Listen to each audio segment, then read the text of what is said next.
La capacitación de obreros. Siempre tenemos que enmarcar todas estas enseñanzas que estamos recibiendo en un proyecto que tenemos los pastores acá de Comunidad Cristiana, le llamamos el proyecto 2020.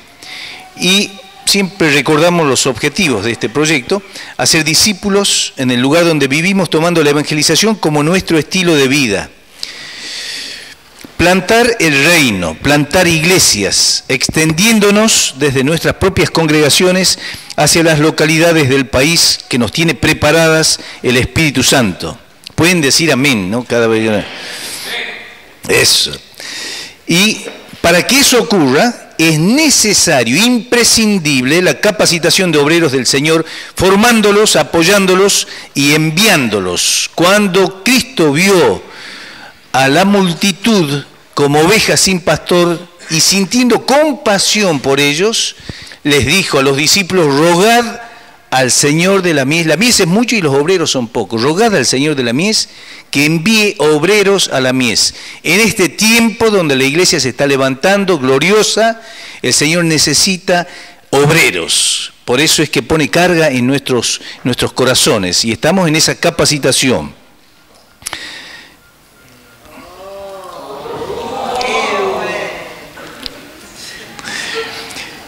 Jesucristo es el Señor de la Argentina. A ver, acá acaba de venir una vez más grande seguro. Jesucristo es el Señor de la Argentina. Amén. Bendito sea el Señor. Breve repaso, mi señor me advierte: no hagas repaso tan extenso porque después te quedas sin desarrollar el tema. Qué hermoso es tener a alguien que lo observa de cerca. Muy bien, entonces necesitamos ganar estatura espiritual para hacer la obra, para ir a otros lugares, para ir a otras provincias, para ir a otros países. No podemos ir como enanos espirituales, necesitamos ganar estatura espiritual, tomando cada uno nuestra cruz para matar en ella toda carnalidad, envidia, celos, ambiciones, personalismo, divisiones, haciendo morir las obras de la carne por el Espíritu. Dejándonos convertir por la palabra de Dios, dejarnos operar bien profundo por la palabra. Amén. Estando abiertos a la corrección fraterna y aceptando de corazón las pruebas de Dios como un elemento purificador y de transformación. Desarrollamos, mejor dicho, en el mes de mayo, el segundo recurso, la palabra de Dios que convierte el alma, que penetra hasta lo profundo de nuestro ser y nos transforma. Justamente lo que vamos a hablar hoy, en alguna medida está enmarcado en ese segundo recurso que nos da el Señor, que es la palabra de Dios. Pero vamos a ver un aspecto importante y para ello apelamos al Evangelio según San Juan, en el capítulo 1, dice así: y aquel verbo fue hecho carne, verbo, la palabra, Jesucristo, aquel verbo fue hecho carne y habitó entre nosotros. Y vimos su gloria, gloria como del unigénito del Padre, lleno de gracia y de verdad. O sea que ese verbo, la palabra, hay una descripción acá que dice lleno de gracia y de verdad. Porque de su plenitud tomamos todos y gracia sobre gracia. Ya hicimos un anticipo la vez pasada de este término, gracia sobre gracia. ¿Qué es lo que quiere decir? Ahora vamos a repasar también. Pues la ley por medio de Moisés fue dada, pero la gracia y la verdad vinieron por medio de Jesucristo. O sea que repite acá varias veces, describe de alguna manera al verbo, a la palabra, que es lleno de gracia y de verdad. Y hay un orden de precedencia ahí, que está la gracia y está la verdad. Pareciera ser que no son inseparables, no puede ir la verdad sin la gracia. Y dice también en el versículo 16, esto está en Juan 1, 14 al 17, dice: porque de su plenitud tomamos todos y gracia sobre gracia. Hablábamos que la explicación o el griego es más bien gracia contra gracia.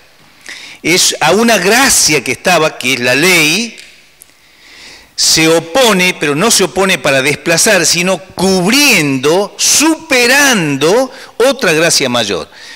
La ley tiene la virtud de mostrar cuál es la voluntad de Dios, muestra la voluntad, abre, es como un anticipo, pero no era lo definitivo.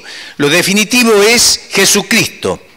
Dice la palabra también, Dios habiendo hablado muchas veces y de muchas maneras en otro tiempo a los padres por los profetas, en estos postreros días nos ha hablado por el Hijo, hablado con mayúscula, en grado superlativo. Ahora, la ley no tiene la virtud de justificarnos, porque la ley nos muestra la voluntad del Padre y después nosotros tenemos que cumplir esa voluntad, pero dice que no hay ninguno justo, ninguno que pueda ser justificado por la ley. Solamente hay un justo que es Jesucristo. Jesucristo tiene la virtud de no solamente esclarecer la ley, mostrar el verdadero sentido de la ley, sino también que a través de su muerte y resurrección, y habiendo mandado el Espíritu Santo, nos da la fuerza, los recursos para que podamos nosotros cumplir la ley. O sea que además de justificarnos, nos da la polenta, la fuerza para cumplir la ley. ¿Dicen amén a esto? Hay remarco, lleno de gracia y de verdad, y gracia sobre gracia, y la gracia y la verdad.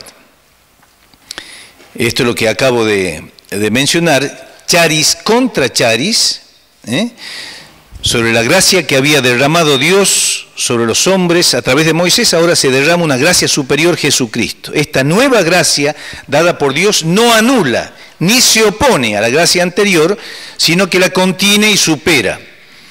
Antes se bebía de esa gracia por la ley, Dios se daba a conocer a través de ella. Ahora Dios se revela a los hombres por medio de su Hijo y podemos beber de Él plenamente.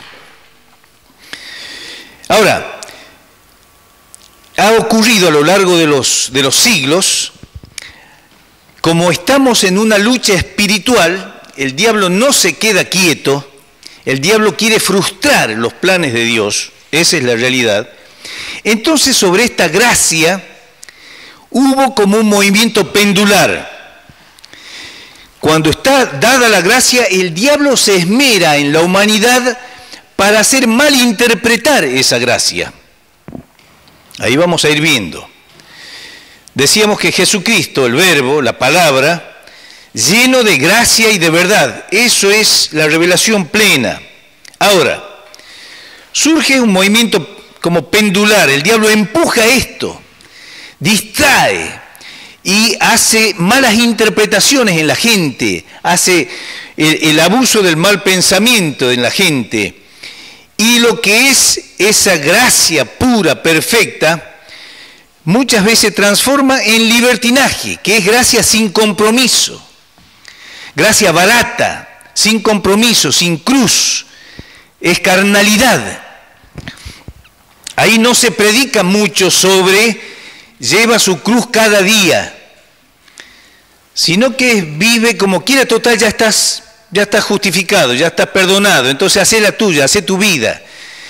O ahí entra también lo que conocemos como el evangelio de la prosperidad, en donde el hombre está centrado.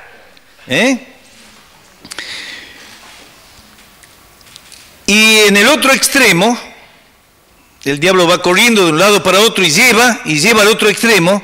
Caemos en el legalismo. Sobre eso quiero que hablemos esta noche y cómo eso infecta la vida, que es buscar la aceptación de Dios por esfuerzo personal. Yo me esfuerzo, yo me levanto temprano para orar. No quiere decir que no hagamos, tenemos que hacer. Pero cuando estás centrado en el esfuerzo personal, la aceptación de Dios, estoy directamente en perdedor. Porque vuelvo nuevamente a tener una especie de legalismo para buscar la aceptación de Dios. Y mucho de eso se ha metido en la iglesia. Y eso trae condenación propia y ajena. El hombre y la mujer que es legalista vive con condenación sobre sus espaldas. Vive con un sentido de culpa. ¿Se lo pone él mismo o se lo ponen los demás? Es una esponja para absorber la culpa. La gracia de Dios, bueno, sí, O sea que acá tenemos cuál es la solución, es volver nuevamente, y eso es renovación, es volver a la fuente. El Evangelio del Reino pone en la correcta dimensión lo que es la gracia de Dios. No libertinaje y no legalismo. Ya está, Martita, podemos cruzar, bueno. La gracia de Dios se derrama sobre, fíjense, todos los hombres de manera general. Esto es muy importante lo que viene, hermano. Es muy importante porque hay mucha confusión en el mundo evangélico. Con todo respeto digo, no estoy ofendiendo a nadie, no es mi ánimo ofender. Pero hay mucha confusión. Justamente es importante que entendamos esto porque mucho del libertinaje y mucho del legalismo se mete por no tener en claro esto que vamos a ver ahora.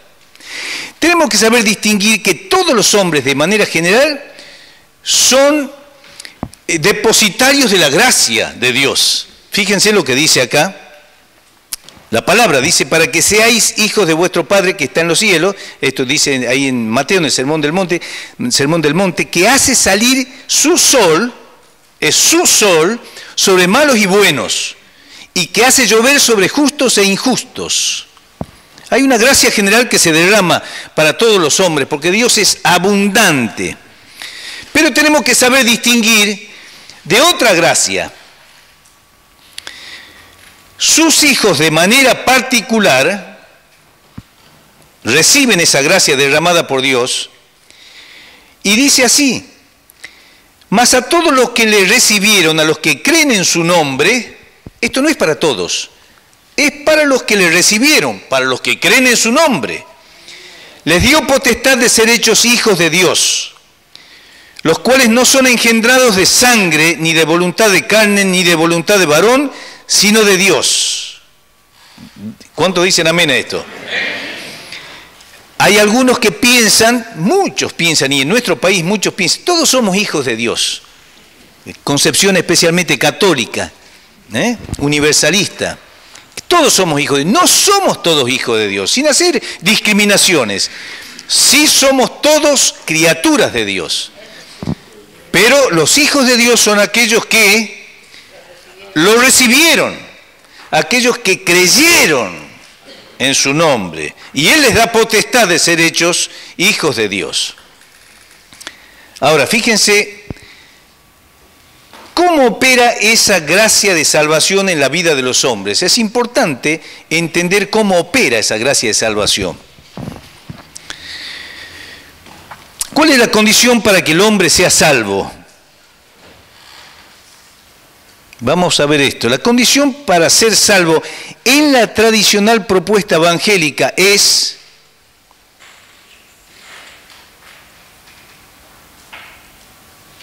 acepta a Jesucristo como tu único y suficiente Salvador personal. No digan amén todavía, ¿no? Pero acá yo pregunté en algunos lugares, ¿esto es así? Sí, me dice, exacto, sí, dijeron amén. Acepta a Jesucristo como tu único y suficiente Salvador personal. Eso dicen, en el mundo evangélico dice así. Y en realidad yo pregunto esto, les pregunto a veces así, ¿dónde está escrito esto? No hay ninguna parte del Nuevo Testamento que esté escrito esto. Ahí entra como un error y eso da pie después para que no se viva conforme a la voluntad y no se disfrute de la gracia de Dios como se debe disfrutar. Y no se vive en la gracia de Dios. Esto en realidad, hermanos, es inexacto e incompleto. Naturalmente que el único y suficiente Salvador es Jesucristo. Ahí podemos decir amén con todas las letras. Es el único, no hay otro. Yo soy el camino, la verdad, yo soy el camino, la verdad y la vida. Nadie viene al Padre si no es por mí. Es el único. Y no le agrada ningún otro tipo de salvación al Padre que no sea a través del Hijo. No hay ninguna duda.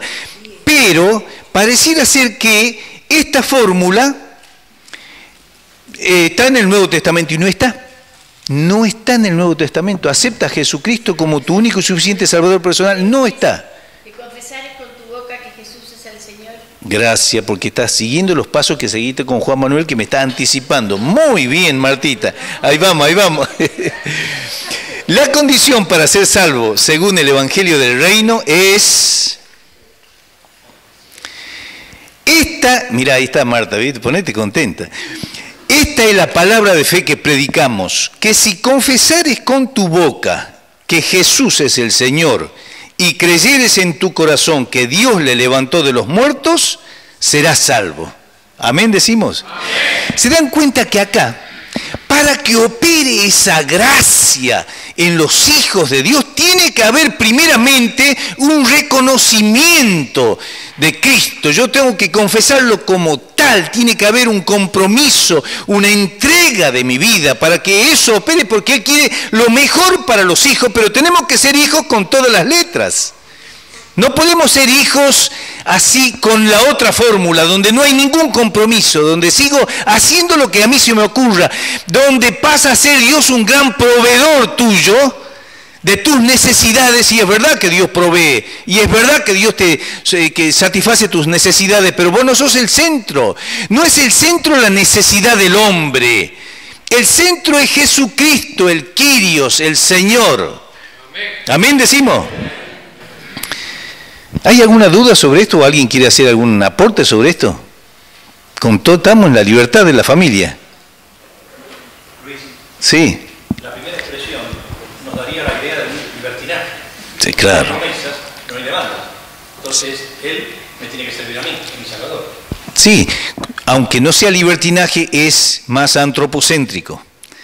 Es más el hombre centrado. Y de ahí se derivan un montón de doctrinas, formas. Y los otros días me tocó predicar justamente en un encuentro de jóvenes, en una localidad X. Y tenían un cartel ahí grande, ¿no? Cuando entré, y el cartel decía, lleva tus expectativas al límite. Entonces cuando llegué, digo, ¿qué cosa? Lleva tus expectativas. Es muy desafiante, ¿no? Pero si ustedes observan, Él está en el medio, son tus expectativas. Y Dios tiene que favorecerte y tiene que ejercitar la fe para que tus expectativas vayan al límite. Pero el Espíritu Santo me habló ahí en el tiempo de adoración, me habló y salí con una libertad a predicar y digo, yo estoy de acuerdo con este cartel, le digo. Estoy de acuerdo con este cartel. Y bueno, ahí me dice, pero digo una cosa, ¿ustedes quieren que se produzca un milagro en su vida realmente y que vayan al tope del milagro, el mejor milagro que pueda ocurrir? Sí, amén, todo el mundo amén. Bueno, es cuestión de cambiar un pronombre nada más. Con un pronombre se produce un milagro en la vida. ¿Cuál es el pronombre? Saquemos el tus y le pongamos el sus. Lleva sus expectativas al límite y se produce el milagro de la vida, porque eso hacía Cristo Jesús. Nada hago lo que se me ocurre a mí. Lo que veo hacer al Padre, eso hago.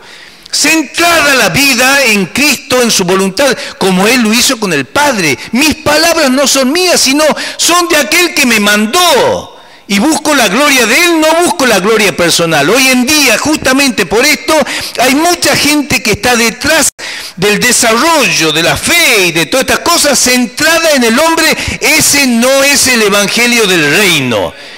Y dice la palabra, como señales del fin, y este Evangelio del Reino será predicado por testimonio a todas las naciones. Falta que el Evangelio del Reino sea predicado a todas las naciones. Y para eso el Señor está preparando obreros. Para eso nos está preparando a nosotros, para que llevemos un Evangelio de compromiso. Un Evangelio de verdad. Es la gracia y la verdad. ¿Cuántos dicen amén a esto? Faltaba Salvador la vez pasada, ¿viste? Yo lo extraño. Yo, así como les digo en el email, que cuando les mando un email estoy orando, intercediendo al Señor. Me faltaba Salvador con su amén potente acá. Qué lindo que esté. Sí.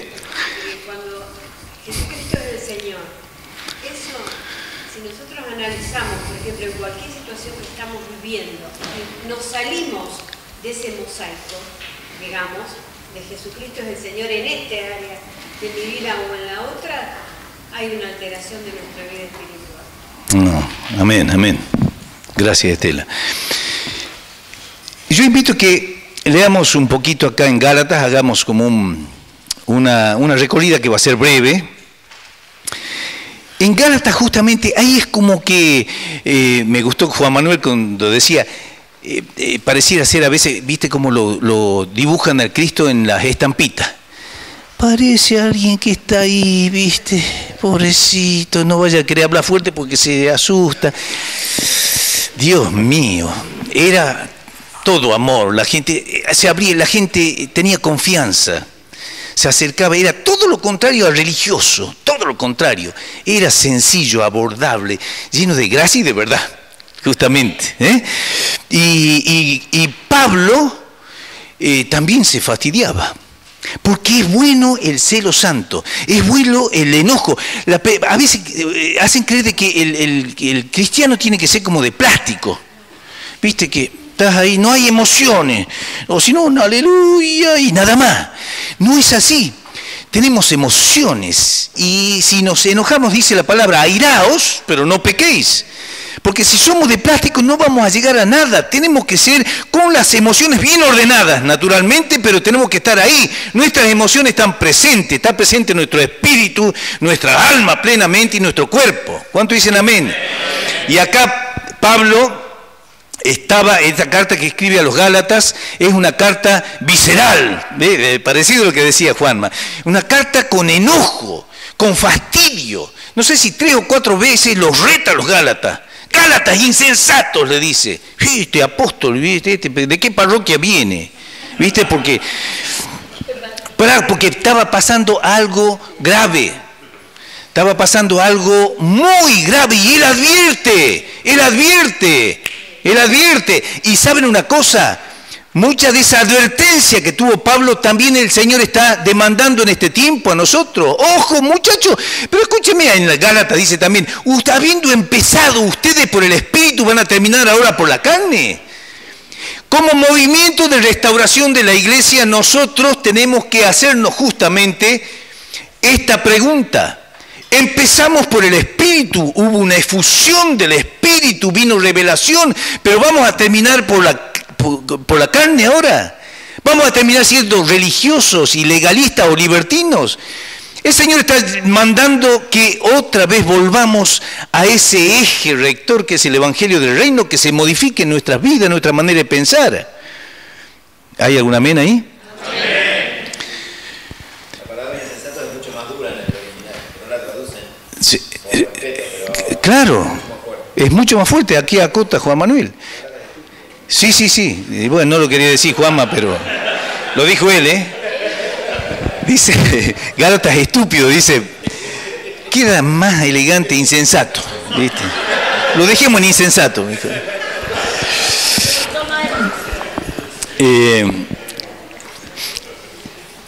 Los Gálatas, así brevemente digo, los Gálatas en realidad son de la familia de los galos, los celtas, que vivían en la cuenca del Danubio. Ahí vivían y ahí se desparramaron los galos para todos lados. Entre ellos están los gallegos, vienen de ahí. Y sí, vienen de ahí. Martita, no. Mira que yo soy andaluz también, Y otros se fueron para ese lado de Asia. Y tenían una característica, no voy a abundar en esos detalles para no demorarme, pero tenían una característica. Eran ellos efusivos. Eran guerreros y eran efusivos, se entusiasmaban con mucha facilidad. Pero así como se entusiasmaban con mucha facilidad, después volvían nuevamente. Por eso es que ahí hay esto son investigaciones de gente secular, así, gente que se dedica al estudio de las razas, de las etnias, y esta era la característica de los galos. Y justamente en uno de los reproches que le hace Pablo, dice... Ustedes, ¿qué tan pronto le pasó el entusiasmo? Porque se hubiesen sacado los ojos para dármelo. Y sin embargo ahora están por otro camino. En la salutación que hace, dice gracia y paz. Ahí me encantaría, bueno, esto lo vamos a hacer más, es detenerme más en este término, gracia y paz. Profundizar un poco más lo que significa. Pero les largo ahí una cosa. Gracia no es únicamente cuando es un saludo, no es únicamente el aspecto teológico que se está marcando acá, que son salvados gratuitamente, porque es gratuidad, viene del mismo jardín de palabras, sino que además de eso, que es toda una realidad, ahí en el saludo significa, ustedes que son depositarios de la gracia de Dios, tienen el encanto de Dios en sus vidas. O sea que el saludo no es un saludo hola y chao, y guárdame el caballo, no. El saludo es una manifestación espiritual, algo se desprende. Cuando Pablo dice gracia y paz, está diciendo algo se desprende, hay virtud que va hacia el otro. Amén, decimos. Shalom, y el shalom también, el shalom no es el shalom, no es la paz así, no, es esa paz que dejó Cristo, que es una paz que habla de integridad. Ustedes que son de ascendientes judíos saben bien la polenta que tiene esa palabra, shalom. Bueno, ya habíamos dicho, una carta visceral de Pablo a causa de su preocupación. Tiene una gran preocupación y tiene que ver con todo esto que estamos hablando. Vamos a leer la palabra.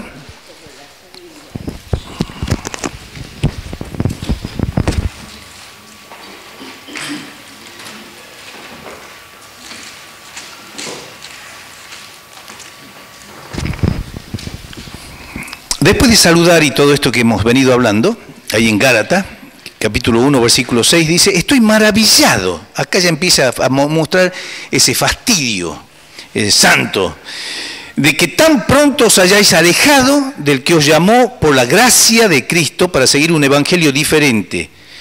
No que haya otro, miren qué claridad, sino que hay algunos que os perturban y quieren pervertir el evangelio de Cristo. Y dice esto, mas si aún nosotros, o un ángel del cielo, os anunciare otro evangelio diferente del que os hemos anunciado, sea anatema. Ahí Juan Manuel me va a hacer un aporte también, que anatema es una palabra bastante... Dice, miren, sea maldito, pero hay unas traducciones que dice que se vaya al infierno. Es muy fuerte, es más fuerte que maldito. Que se vaya al infierno, dice alguno. Como antes hemos dicho, miren el enojo y miren el peligro que había. El motivo del enojo era que estaban enfrentando los Gálatas un peligro tremendo. Como hemos dicho antes, hemos dicho, también ahora lo repito, si alguno os predica diferente evangelio del que habéis recibido, sea anatema, le vuelvo a remarcar, ¿viste? Porque está molesto, está muy molesto y preocupado. Y dice así, pues busco ahora el favor de los hombres o el de Dios, o trato de agradar a los hombres, pues si todavía agradara a los hombres, no sería siervo de Cristo. A mí al principio me desubicó este versículo. Digo, ¿qué tiene que ver? ¿Por qué saca eso ahí? Después cuando uno lee toda la carta y por la iluminación del Espíritu Santo se va dando cuenta, el fastidio de Pablo está referido al legalismo. Habían algunos judíos que querían meterse ahí y sutilmente decir, no, escúcheme, lo de Cristo está todo bien, pero tienen que circuncidarse, muchacho. O tienen que guardar el sábado, o tienen que hacer esto. Agregarle al hecho de Cristo, agregarle una tarea adicional que vaya acompañando el proceso de redención. Esa pequeña dice, bueno, ¿qué tiene de malo? Tiene mucho de malo. Tiene mucho de malo. Una de las cosas que hace el legalismo es exacerbar tu propio ego. Porque vos estás en tu propio poder, así tratando de hacer las cosas.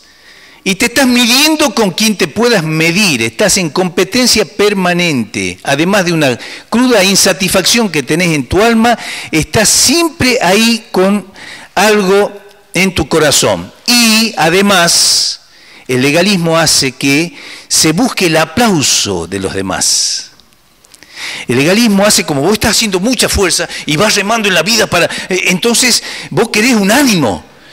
Por eso es que ya vamos a ver más adelante cómo Cristo, hablando de la oración, dice, estos son hipócritas, buscan el aplauso de la gente cuando oran, dicen unas oraciones con una frase altisonante porque buscan que la gente los admire, los adule y los aplauda. Ellos ya tienen su paga, buscan su paga. El legalista busca su paga con el aplauso humano y es un hombre carente de ese aplauso y vive, porque nada satisface. y Dios escogió otro camino diferente. Entonces, acá cuando dice, ¿busco yo acaso agradar? Ya le sacó una carta así, a esos falsos apóstoles, que están buscando agradar a los hombres y se congracian con los hombres y dejan de decir la verdad de Dios.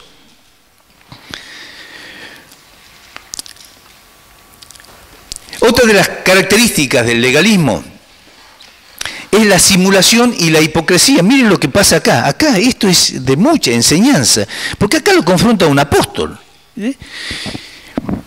A otro apóstol, a Pedro. Dice así, pero cuando Pedro vino a Antioquía, estoy leyendo capítulo 2, versículo 11 al 13, pero cuando Pedro vino a Antioquía le resistí cara a cara porque era de condenar. Pues antes que viniesen algunos de parte de Jacobo, comía con los gentiles, pero después que vinieron se retraía y se apartaba porque tenía miedo de los de la circuncisión. Acá la Escritura no le escatima dejar grabado todo. Y en su simulación participaban también los otros judíos, de tal manera que aún Bernabé fue también arrastrado por la hipocresía de ellos. Esta es otra de las cosas que produce también el legalismo, es la simulación. Porque tengo que aparentar siempre que estoy brillante, está todo bien, qué hombre espiritual. Entonces vivimos en una vitrina mostrándonos de una forma que muchas veces no está acá dentro de nuestro interior. Hipocresía y simulación. El Señor quiere sacar eso de su pueblo.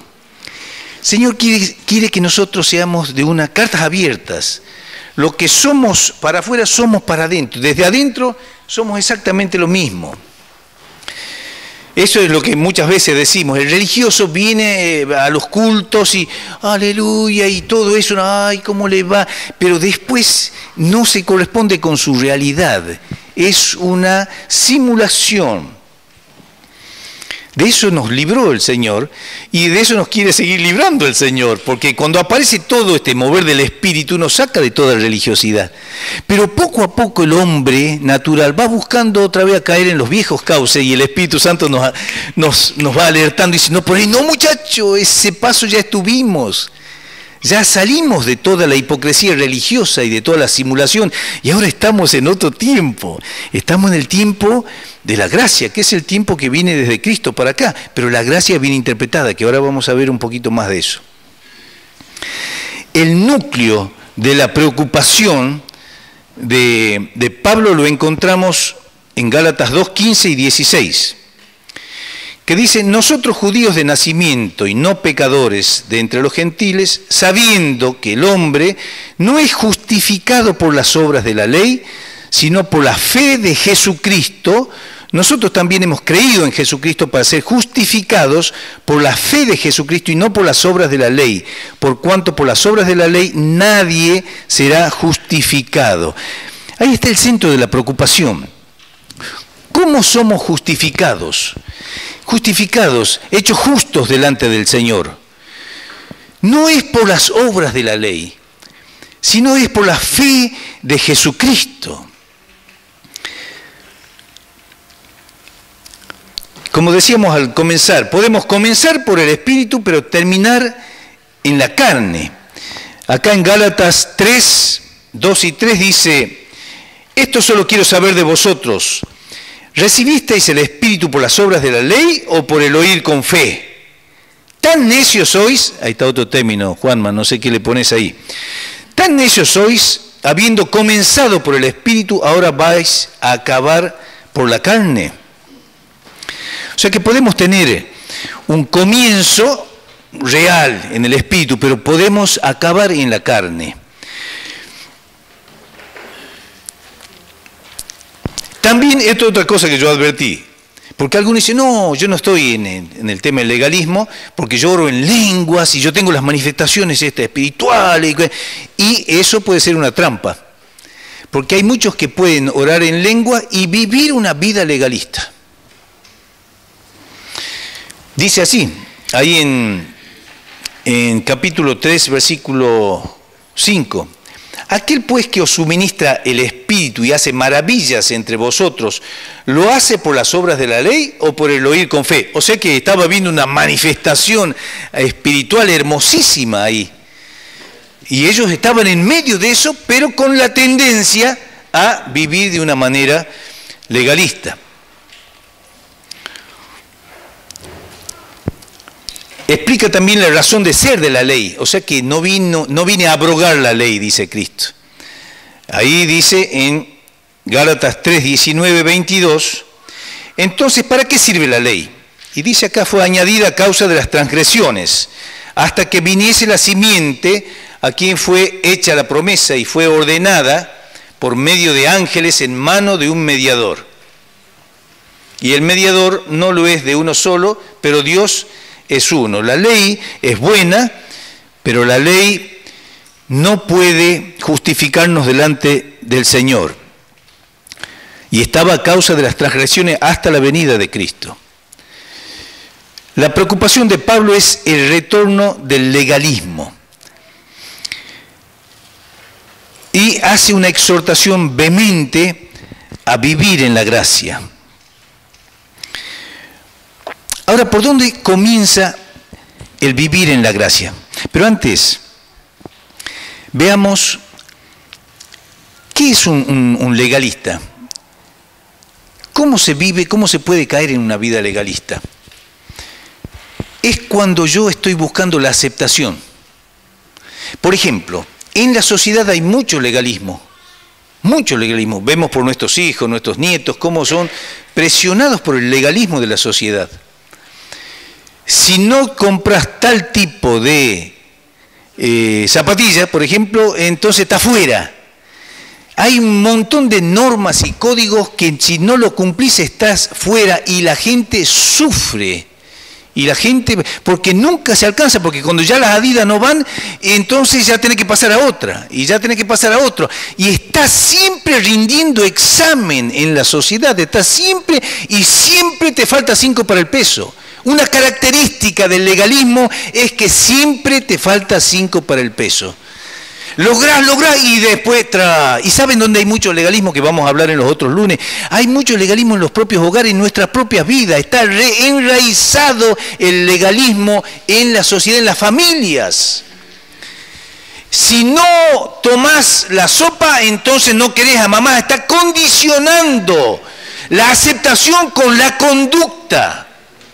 Y se producen daños tremendos en nuestros hogares, en nuestras escuelas, en nuestra sociedad. La sociedad en la que vivimos es tremendamente legalista. Ahora, el oasis de la sociedad tiene que ser la iglesia. Por eso el oasis de la sociedad del mundo judío era Cristo. Porque era lleno de gracia y de verdad, como bien dijo Juan Manuel, el que esté libre de pecado, arroje la primera piedra, cubre. La gracia es algo totalmente diferente al estilo de vida que esta sociedad nos impone. Siempre nos falta, siempre nos falta.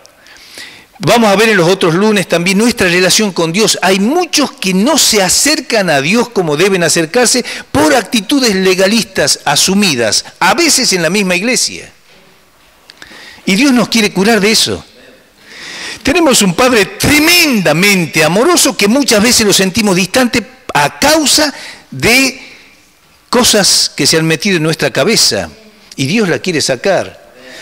Dios quiere aliviarnos de eso, porque ¿cómo vamos a salir a otras localidades y a otros lugares si estamos con una mochila de legalismo?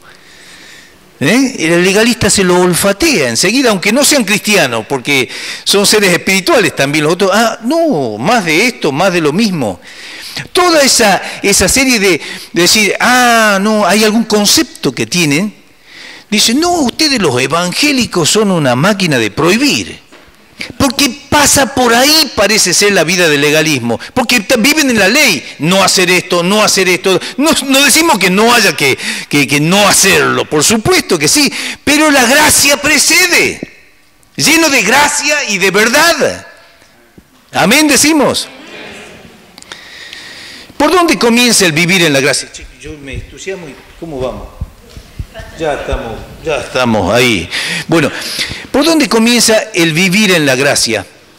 Hermanos queridos, y ahora vamos a salir proclamando esto, y ya Dios tiene que comenzar en nosotros un cambio, ya ha comenzado, creyendo de todo corazón que Dios nos adoptó como hijos suyos por medio de Jesucristo. Las gracias, tengo una gana de largar el micrófono, pero las gracias, no puedo, ya sé, la gracia es así, es muy sencillo, es una cuestión de cómo concebís la aceptación de Dios en tu vida.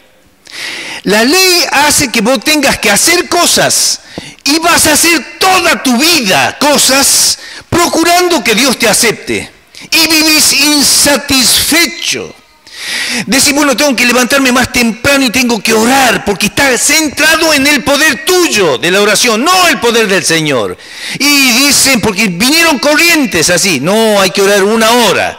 No hay en ningún lugar escrito en la Biblia que hay que orar 1 hora. Y otro más espiritual te dice, hay que orar 3 horas. Y te va metiendo una culpa porque vos te levantaste el primer día y oraste 20 minutos. Y remando, ¿viste? Te vas remando y hasta ahí llegaste. Y aparte te dice, y tenés que leerte 3 salmos y tenés que leerte, y entonces entras a cumplir normas para que Dios te acepte y estás en un craso error. El Evangelio del Reino es totalmente diferente a eso. El Evangelio del Reino empieza con que sos acepto en el amado. Empieza primero la aceptación porque vos rendiste tu vida, es el Kyrios, y ahora el Padre te tomó en sus brazos. No tenés que estar remando para que el Padre te acepte porque Él ya te aceptó. Aleluya, bendito sea el Señor.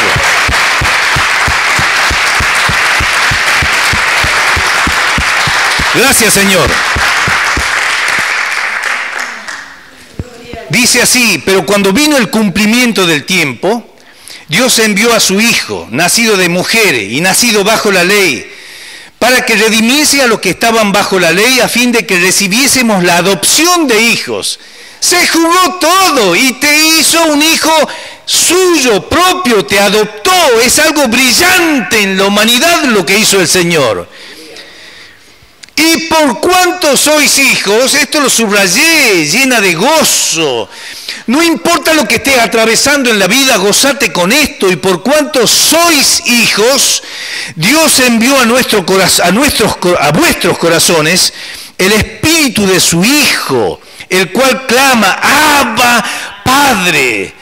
Es extrema confianza, Padrecito querido, Padre de mi alma. Abba, Padre, el Espíritu Santo que está en nosotros nos hace reconocer que tenemos un Padre cariñoso y a quien podemos decirle, Abba, Padre, y abrazarlo. Así que ya no eres esclavo, y muchas veces somos esclavos de nuestro propio legalismo. Vivimos sufriendo cuando Dios no quiere que sufra por eso. Dios quiere que sufras por el pecado, sí Señor, afuera, que llores por el pecado, que llores por la conversión de otros, sí Señor, que sufra por otros, sí, pero que no sufras por tus propias actitudes legalistas, porque sos hijo, no sos esclavo, sino hijo, y si hijo también heredero de Dios. Me sorprende la bondad del Padre y se juega todo, porque nos hizo coheredero con Cristo. Dice a Cristo, yo te doy, hijo, todas las cosas te doy, porque es el corazón del Padre. Y Cristo dice, bueno, yo tengo que compartir con todos, de forma tal que somos coherederos juntamente con Cristo. Por medio de Cristo. Creamos y vivamos plenamente sabiendo que nos hizo aceptos en el amado. Hermanos queridos, no hace falta buscar la aceptación. Hay una ecuación ahí que se da en la vida, que muchos no la distinguen, pero Dios nos abra los ojos espirituales para distinguir. Hay muchos que viven en la vida haciendo cosas para buscar la aceptación del Padre Celestial. Eso se traduce muchas veces, nosotros vivimos buscando la aprobación de otro, la aceptación de otro, haciendo cosas. Pero Dios invirtió la fórmula, esa no es la fórmula, eso no va, dice el Señor. Ahora la fórmula es esta, porque yo los acepto por medio de la muerte de mi hijo y como ustedes rindieron su vida a él, son mis hijitos queridos, yo los acepto a ustedes. No tienen que hacer cosas para que yo los acepte, sino que habiendo sido aceptos en el amado, le doy inspiración, fuerza, el espíritu, la palabra, el cuerpo de Cristo, para que ustedes se sorprendan con las obras que yo les preparé a ustedes de antemano. De manera que la gloria no sea para ningún hombre diciendo, mira qué bueno que soy, cuánto doné, cuánto hice, cuánto nada, sino que la gloria sea para el Padre, porque todo mérito es de Él. No hay ningún mérito en nosotros y descansamos de esa manera, viviendo una vida en la gracia. Amén, decimos. En amor habiéndonos predestinado, esto lo proclamamos hoy antes de que viniesen algunos.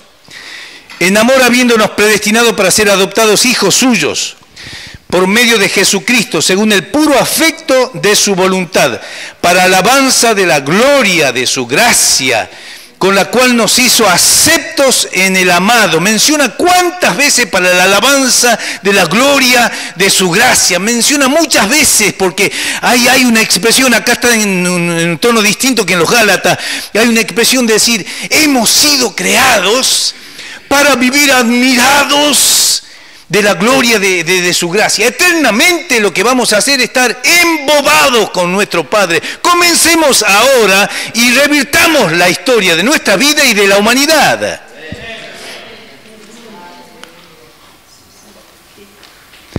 Yo hice estas reflexiones. Todo el que busca la aceptación de Dios por medio de sus obras, de sus buenas acciones, del cumplimiento de cosas, está viviendo bajo el legalismo. Entiendan bien, el que busca la aceptación, no el que esté haciendo estas cosas.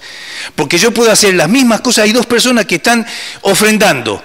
Uno lo ofrenda en la gracia, como una obra preparada, y ese es del agrado del Señor. El otro pone la misma o más ofrenda todavía, pero lo hace centrado en su propia. Yo estoy poniendo para negocia con el Señor la aceptación cuando hay una equivocación tremenda. El que vive bajo el legalismo vive confiando en su propio poder y fuerza y fracasa una y otra vez. Vuelve a comenzar y vuelve a fracasar. Pasa eso con el legalismo. Vive permanentemente tratando de, y no le alcanza, vuelve a caer y se vuelve, y otra vez vuelve, hasta que ya desiste. No son 3 horas, ya vamos a ver esto de la oración. Quiero que profundicemos. La oración en la gracia, ¿qué significa? Siempre está insatisfecho, quiere pero no puede, se atribuye mérito personal por sus logros. En lo secreto él se atribuye mérito, entra en competencia con los demás. Ese es un mal que está metido en la iglesia también. Porque hay competencia, hay molestia cuando el otro es promocionado, hay cosas ahí adentro. El legalismo es el culpable de muchas de estas cosas. Tiene la sensación que siempre está en deudor. Esto es vivir en la carne. Yo me di cuenta que Gálatas cuando dice, y que muchas veces los pastores predicamos, y está bien que prediquemos, las obras de la carne son tales, y el fruto del Espíritu es tal y tal cosa. Al finalizar de dedicar, simplemente está poniendo un corolario de lo que significa vivir en la gracia y vivir en la ley. El que vive en la ley, vive en la carne, y te van a correr todas las cosas que vos le esquivás, te corren y te alcanzan y te derrotan. Si vos vivís en la carne, tratando de esquivar el adulterio, te va a agarrar el adulterio. Te persigue y te agarra, te voltea porque es más fuerte que vos el pecado. No alcanza con tu poder.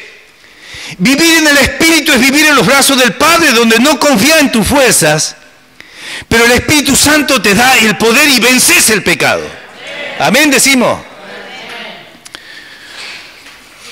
El que vive bajo la gracia ya se sabe un hijo acepto. Vive para su Padre, se deleita en Él, se identifica con Él. Es de la misma naturaleza.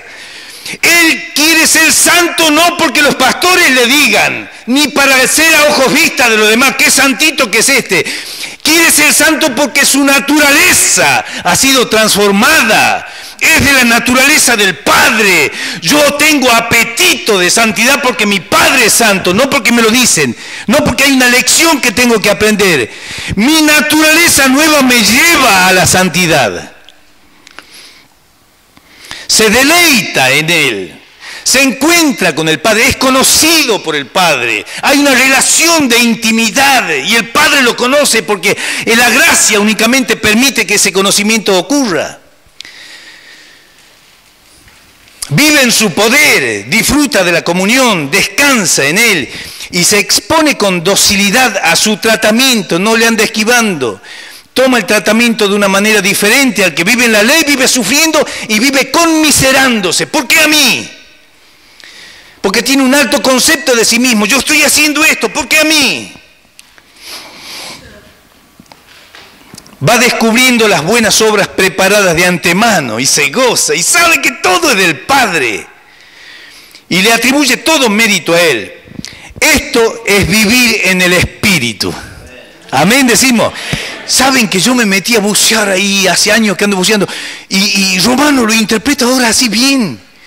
La interpretación del Evangelio del Reino en Romanos. Entonces vivir en el Espíritu no significa tener una carita de monaguillo, viste que, y ahí está puro como su imagen. No, porque la idea de vivir en el Espíritu parece que este tipo nunca se equivoca, porque eso es lo que hace, vivo en una vitrinita. No, soy un tipo que me equivoco y cometo errores porque soy un matete, soy un discípulo que está creciendo, que necesito corrección, pero tengo el amor del Padre, pero no estoy buscando aceptación. Pero mi vida está siendo corregida, pero vivo en la libertad del Espíritu. Cuando dice haciendo morir las obras de la carne por el Espíritu, vivo en el Espíritu. Vivir en el Espíritu no significa ser un mojigato, un puritano. Es un hombre normal, pero que está en los brazos del Padre. Amén, decimos. Bueno, hasta ahí nomás llegamos, porque ya ustedes ya me dicen amén, como diciendo vamos.